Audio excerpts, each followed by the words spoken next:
My stepdad banned me from attending the family dinner because I'm not family, but I got him kicked off a family trip and convinced my mom to divorce him. I, 17 female, had reached my limit with my mom's new husband Steve. He had the audacity to ban me from attending my mom's birthday celebration, saying he had planned it for family only. To him, family meant himself, his stupid daughter Emily, and my mom, leaving my brother and me out. My brother was out of town, so I was the only one excluded from this family dinner. My mom married this toxic man when I was 14. My dad died when my brother and I were little. I was 8, so growing up, it was just the three of us, my mom, my brother and me. We used to have so much fun together. Yes, money was tight, but we felt loved and safe. Maybe my mom felt lonely, which is why 4 years later, she fell for this guy. It wasn't the first time Steve was cruel to me. There were plenty of incidents. Even when my mom first introduced Steve to us, he hugged my brother and said he completed the family, but all he did was smile at me. It made me feel unwanted, and since then, it's been a constant struggle to connect with him. Steve had always had something against me. At first, I ignored it, thinking we'd eventually get along, but even after years, his toxic behavior continued. Not only did we have to adjust to Steve's presence in the house, but also to his daughter Emily's. She's older than my brother and me and turned out to be a spoiled brat. She would act sweet to my mom but treated me with utter contempt, talking to me as if I were beneath her. Whenever I tried to stand up for myself, Steve would step in, lecturing me on the need for discipline and accusing me of being rude. The double standards were infuriating. Emily could do no wrong while I was always the problem. It was exhausting and made me furious. Emily was clearly jealous of me because I was doing well academically while she struggled to find a job and lived off her dad's money. Meanwhile, my brother and I worked hard to stay financially afloat. He tutored, and I worked part-time at a supermarket. We didn't want to burden our mom financially because she was already doing so much for us. This created a weird dynamic where Steve seemed envious that we were making something of ourselves while he and Emily weren't. He especially hated me for it. Mom didn't neglect us, but her attention was definitely divided. We didn't make a fuss about it because she was finally happy, but sometimes I felt like a stranger in my own family. Steve never bothered to include me in anything, which was strange. He always claimed my brother as his son, but never referred to me as his daughter. I understood that Emily was his biological daughter, but that didn't mean I wasn't part of the family. Emily wasn't the problem. Steve's shady behavior toward me was the real issue. I also noticed Steve had some serious issues. He was a heavy drinker. I couldn't understand what my mom saw in him. Honestly, he was just a mess. When Emily turned 21, my mom asked her to get a job, at least part-time, so she wouldn't have to depend on my mom for her expenses. Steve was furious but eventually agreed. It was too much for my mom to handle. Steve didn't have a stable job and just hopped from one to another. Thank goodness Emily got a job so we didn't have to deal with their drama every day. But they always found ways to ruin my day, whether it was about my weight gain or acne. Steve and Emily constantly made fun of me. Yes, Emily is beautiful and has a perfect figure. While I'm a bit chubby, so what? That didn't give them the right to comment on it. It was beyond toxic. On my mom's 50th birthday, I baked her favorite cake. Emily and Steve also joined in, and Steve pulled the ultimate manipulation move. He and Emily organized a surprise dinner for my mom, which I had no idea about. In the afternoon, I left work early to take my mom out for dinner, but before that, my mom called me and asked me to join them. When I arrived, the atmosphere was tense. I asked what was going on, but no one said anything. Everyone ate in silence. After a while, my mom went to the restroom, and Steve unleashed his anger on me. "Why are you here? Don't you understand we wanted to have family time?" he asked. I said, "Mom asked me to come, and by the way, am I not family?" He said, Yeah, whatever. Do you realize how selfish and demanding you are? Can't she have a quiet evening by herself?" His words shocked me. I mean, I wasn't interrupting their couple's time. Emily was there too. So why was I the one facing his wrath? I replied, "You and Emily are family to her, but I'm not. I'm her biological daughter." Emily chimed in, "We want to spend quality time with Mom, so could you please leave?" I realized why everyone felt so uncomfortable when I arrived.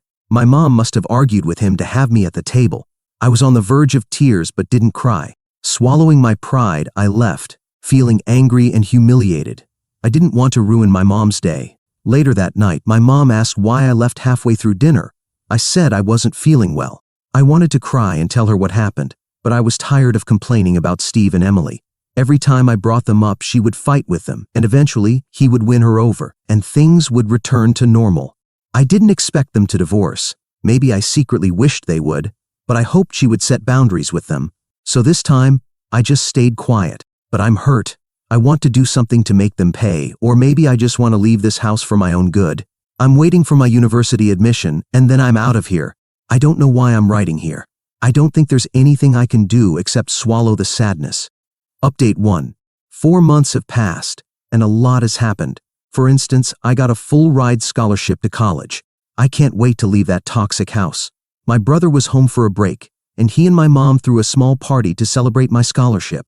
But of course, Emily got depressed and turned everything into a drama about herself. That same week, she was fired from her job due to overstaffing, but we all knew she was let go because of her incompetence. Steve said something like, "We're not going to the party, Emily is depressed and I can't leave her alone." This made my mom sad. Honestly, I didn't care if they didn't come.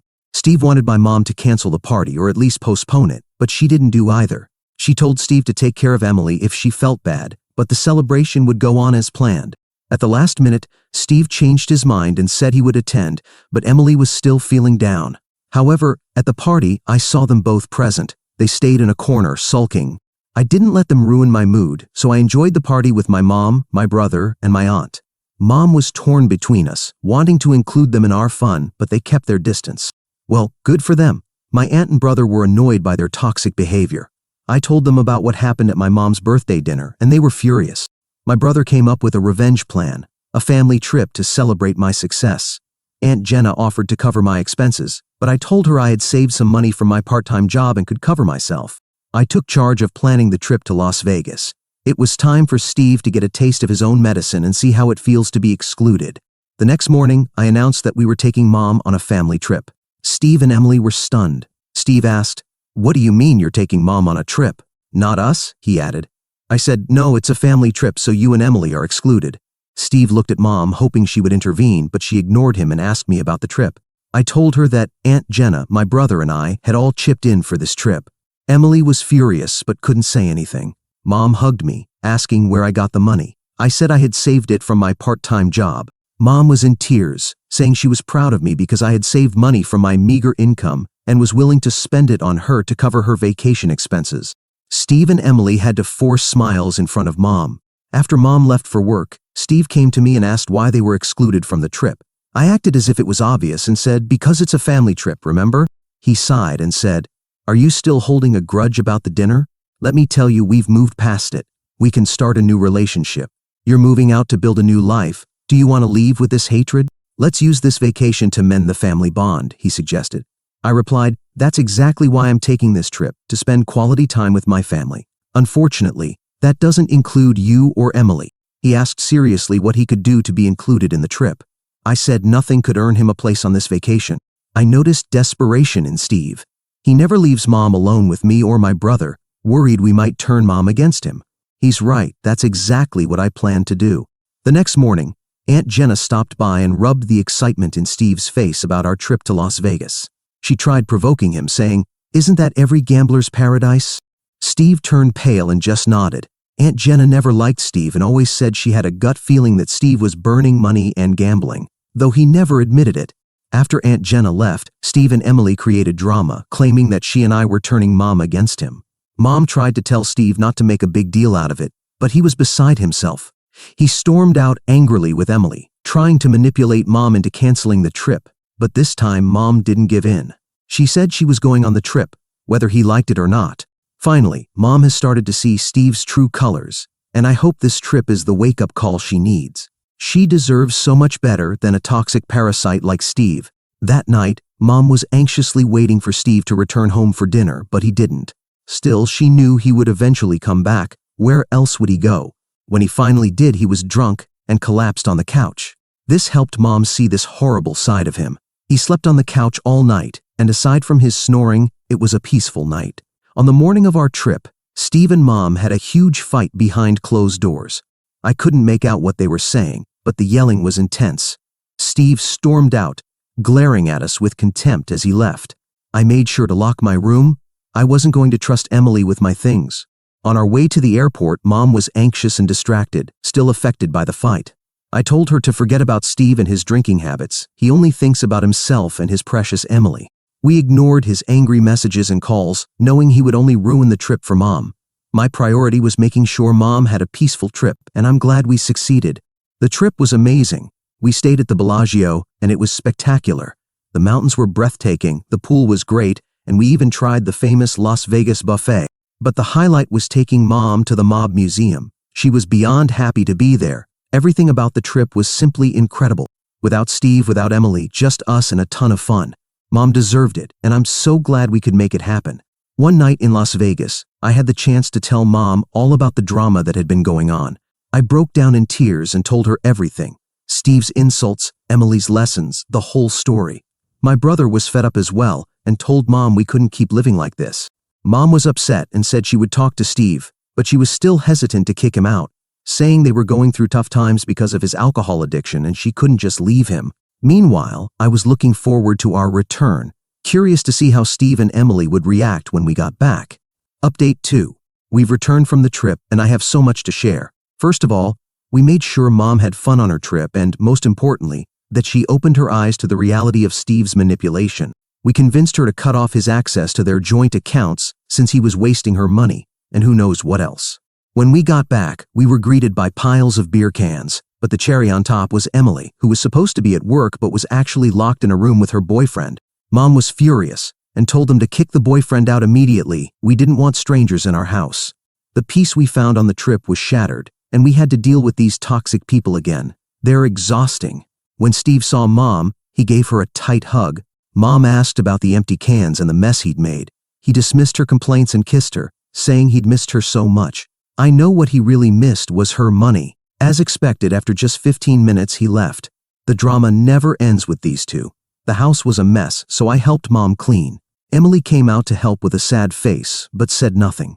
Then a few hours later, Steve came back stumbling drunk and belligerent, ranting horrible things about me and Mom. He had the audacity to claim that Mom was inconsiderate and selfish toward Emily and him. He even said Mom was indifferent to his precious Emily and that I hated her, which is why I didn't take her on the trip. The emotional manipulation reached new heights. Emily broke down in tears, claiming she loved Mom more than her own mother, but Mom had betrayed her and left her alone. She had the audacity to blame me, but Mom saw through it and refused to let them bully her. When they started attacking me, Mom stepped in and told them to back off or she'd kick them out. In a fit of rage, Steve smashed a vase on the floor, but Mom stood her ground. She finally told them to leave immediately. I was so proud of Mom for finding her strength and kicking these toxic people out of our lives. She finally saw the pattern. They always played the victims and blamed me. But this trip showed Mom a side of Steve and his daughter she hadn't seen before. They always acted happy and sweet in front of her, but now the whole situation revealed their true colors. Steve had the audacity to call her from outside, complaining about the disrespect and saying he'd never forgive her. But Mom stood firm, telling him she wouldn't let them come back unless they both humbled themselves and apologized to me for everything, including my cat's death. I hadn't mentioned my cat Toby before, but he was a cat my dad bought me before he passed away. He'd been with us for a long time, but Emily used to say, "I'm allergic, get rid of him." I said, "No way, I'm not getting rid of my cat." Steve got all bitter and said I wanted Emily to die and had no conscience. But, honestly, I knew Emily wasn't allergic, she just didn't want Toby around. Then, one day someone accidentally left the door open, and Toby was attacked by a dog. I know it was Steve or Emily, but Mom didn't believe me back then, because she was still manipulated by their acts and thought it was just an accident. But Toby never went outside, he was a calm cat, so I know it's not true. Mom finally realized it and saw Steve for the toxic manipulator he really was, and I couldn't be prouder of her for breaking free from his control. She was vulnerable when she met him, and he swooped in like a vulture, pretending to be kind to both of us. But little by little, he showed his true colors: manipulative, controlling, and blatantly abusive. I'd been waiting for so long for Mom to see the reality, and when she finally did, she kicked him out. Mom finally recognized the financial abuse for what it was. She told me Steve had been taking money from her, and when he did, it was never enough. But that didn't stop him from spending her money like there was no tomorrow. Update 3. It's been 2 weeks since Mom kicked out Steve and his daughter. With their fragile egos, they refused to apologize, but honestly, we weren't surprised. Steve thinks he's an alpha male. He had the nerve to call Mom and spew more venom, but he didn't realize he was only pushing her further toward divorce. 2 days ago, we thought we'd seen the last of Steve's drama, but no. That night, we got a surprise visit from 2 huge men who showed up at our door. We thought it was Steve coming to cause more trouble, but we were wrong. They told us through the door camera that they wanted Steve to pay the money he'd lost gambling. Mom told them Steve no longer lived there and that she was divorcing him. One of the men replied, "That's not my problem." In the end, Mom told them to find Steve elsewhere. The next morning, Mom took action. The first thing she did was call the lawyer to get the divorce papers finalized as soon as possible. She'd already had conversations with him but wanted to see if she could expedite the process. Now she's waiting for the details to be finalized so she can serve him. Update 4. It's been an intense few weeks, but finally Steve was served with the divorce papers. We all knew Steve wouldn't take it well, but none of us were prepared for how he reacted. That afternoon, Steve showed up at Mom's house, furious. He pounded on the door as if he wanted to break it down, injuring his fist after throwing a couple of hard punches at it. When Mom opened the door, he started yelling, saying he couldn't believe she really wanted a divorce. According to him, they could still fix things and that the divorce was a mistake. But Mom, with the calm strength she's been building since kicking him out, told him there was nothing to fix. Things had been broken for a long time, and this divorce was the only way to heal. I don't know why she opened the door because he sounded furious, and even I was scared. Steve tried to manipulate her, saying she was overreacting and that this was all my fault and Aunt Jenna's for filling her head with ideas. My brother also said things about him, but I guess Steve didn't expect that from him or thought he'd be on his side. But Mom didn't fall for his trap. She reminded him how he had squandered her money, manipulated her for years, and how his destructive behavior had poisoned their home. Steve was speechless for a moment, but then he started yelling again, saying she owed him another chance. After that, Steve left, still yelling and threatening to make Mom's life impossible. But she wasn't intimidated. She closed the door behind him, and for the first time in a long while, she looked completely determined and free. Now we're waiting for the divorce to be finalized. Mom is more determined than ever to take back her life and leave Steve and all the toxicity he brought into our lives behind. As for me, I couldn't be prouder of her. Update 5. Steve has been arrested, though not because of us. A few days ago, he went to a bar to drink, which he does quite often, and when he left driving, a police officer stopped him and gave him a breathalyzer test. The result was quite high. In our state, driving under the influence doesn't carry harsh penalties, but he's spent 20 days behind bars. He's also had to do community service and pay a fine. I'm not sure if he's also had to attend a program or something similar, but it still feels like a light punishment for a man who spends more time drunk than sober these days. This is good news for us, especially for Mom, as Steve is asking for spousal support since he definitely earned less than Mom, mainly because he's lazy.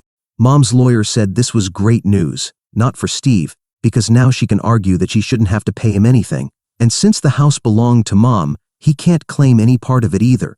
We're even requesting a restraining order against him, both for his erratic behavior and the footage from the camera on the day he found out about the divorce.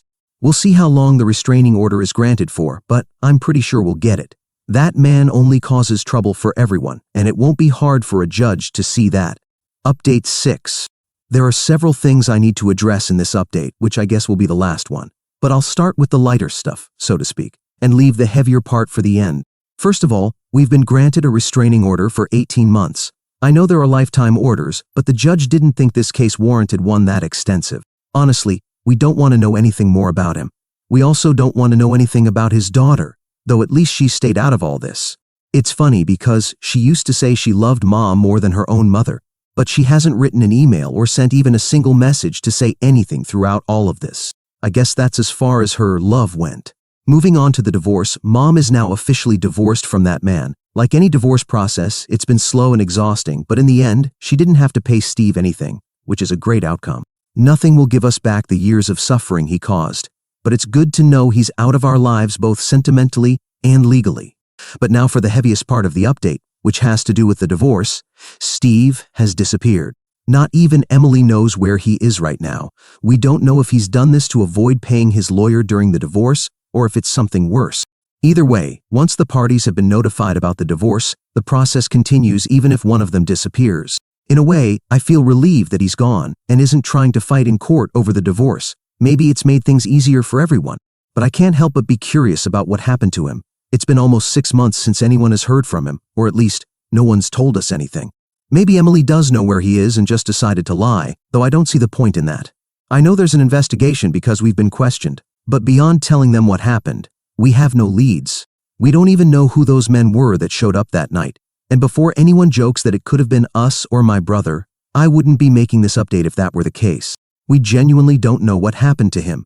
My biggest theory is that he met some woman and ran off with her. Because yes, he was also unfaithful, something we found out after filing the divorce papers, which doesn't surprise us at all. But if we consider that, along with the fact that he had little chance of getting anything in the divorce, it's not shocking that he might have gone off with another woman who could support him. Maybe the police have already found him and just haven't told us. It's not like we talk to Emily often. But these are just thoughts I have at night when I reflect on the whole situation.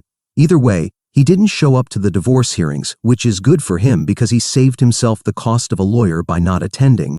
But speaking of more pleasant things, I'm now in college, and my brother has graduated. We've asked Mom to sell the house and move in with one of us, but so far, we haven't been able to convince her. She likes her house, the city, and her job, but we're scared that someday Steve might come back. If he does, I'll have to make another update, but at least for now, he hasn't.